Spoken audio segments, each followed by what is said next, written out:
FIFA world কাপের trophy ট্যুরের মধ্য দিয়ে বলা যেতে পারে আনুষ্ঠানিকভাবে 2026 বিশ্বকাপের যে উন্মাদনা বাঙালির সেটা কিন্তু শুরু হয়ে গিয়েছে। তবে এখানে একটা আফসোসের জায়গা আছে, সেটা হচ্ছে এই ট্রফিটা এবার বাংলাদেশে এসেছে মাত্র কয়েক ঘন্টার জন্য। যদিও বলা হচ্ছে একদিনের জন্য এবার ট্রফি ট্যুরটি করা হয়েছে বাংলাদেশে, তবে আক্ষরিক অর্থে এটা 14 ঘন্টার জন্য। পক্ষান্তরে আমরা যদি ভারতের দিকে তাকাই, সেই ভারতে এই ফিফা বিশ্বকাপ ট্রফিটা কিন্তু অবস্থান করেছে 3 দিন। সেখানে দিল্লিতে 2 দিনের একটা আনুষ্ঠানিকতা ছিল, এরপর শেষ দিনের আনুষ্ঠানিকতা হয়েছে ভারতের গুয়াহাটিতে। এখন স্বাভাবিকভাবেই প্রশ্ন জাগতে পারে, ভারতে কেন ফিফা ট্রফি ট্যুরের আনুষ্ঠানিকতা 3 দিন এবং বাংলাদেশে কেন এই আনুষ্ঠানিকতা 1 দিন? আমরা জানি ফিফা সদস্যভুক্ত দেশের সংখ্যা 200-রও উপরে, কিন্তু এইবার যে ট্রফি ট্যুরটি ফিফা আয়োজন করেছে, ফিফা এবং তাদের যে পৃষ্ঠপোষক প্রতিষ্ঠান কোকাকোলা, সেটা কিন্তু মাত্র 30টি দেশের জন্য, অর্থাৎ ওয়ান অফ দ্যাম হচ্ছে বাংলাদেশ। এবং এই যে 30টা দেশের মোট 75টা পয়েন্টে এবার ফিফা বিশ্বকাপের ট্রফি ট্যুর হবে, তার মধ্যে ভারতের স্পট হচ্ছে 2টি।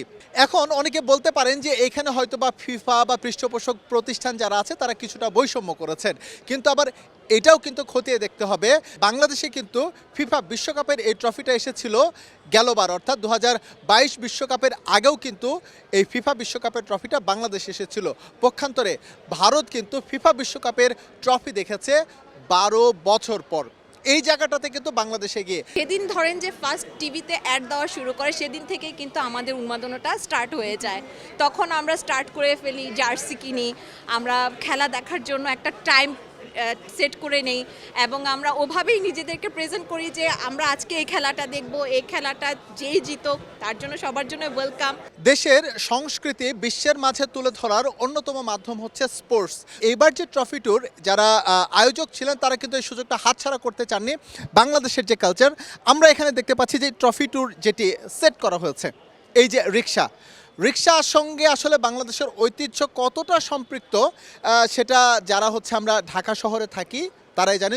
যদিও হচ্ছে এক সময়ের এই প্যাডেল চালিত রিক্সা এই জায়গাটা কিন্তু এখন অটো রিক্সা অর্থাৎ মোটর চালিত রিক্সা এই জায়গাটা দখল করেছে।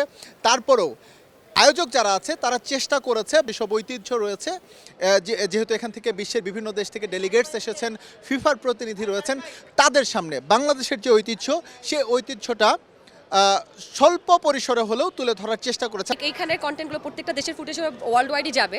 সো আমি তো এটাই করেছি, আমি দেশের জামাটা পরে আছি। So yeah, representing Bangladesh is always my pleasure. এবার যারা ফিফা বিশ্বকাপের এই ট্রফি ট্যুরের সাক্ষী হতে পেরেছেন, তাদের কাছে এই অনুষ্ঠানটা অনেকটা রবি ঠাকুরের ছোট গল্পের মতো, শেষ হয়েও হইল না শেষ। খুবই অল্প সময়ের জন্য তারা দেখতে পেরেছেন, সেটা মনে হয় দেখতে দেখতে শেষ হয়ে গেল, যদিও তাদের প্রত্যাশা ছিল এই প্রোগ্রামটা আরও বড় পরিসরে হবে। নিশ্চয়ই সামনের দিনেও এই ট্রফি ট্যুর অব্যাহত থাকবে। ফিফা আবারও বেছে নেবে বাংলাদেশকে তাদের ট্রফি ট্যুরের অংশ হিসেবে, তখন যেন কোনো কমতি না থাকে, তখন যেন সবাই এই ট্রফি ট্যুরের অংশ হতে পারে অনেক বড় পরিসরে একটি উৎসব মুখর আয়োজনের মধ্য দিয়ে। এস এম ইকবাল, সময় সংবাদ, ঢাকা।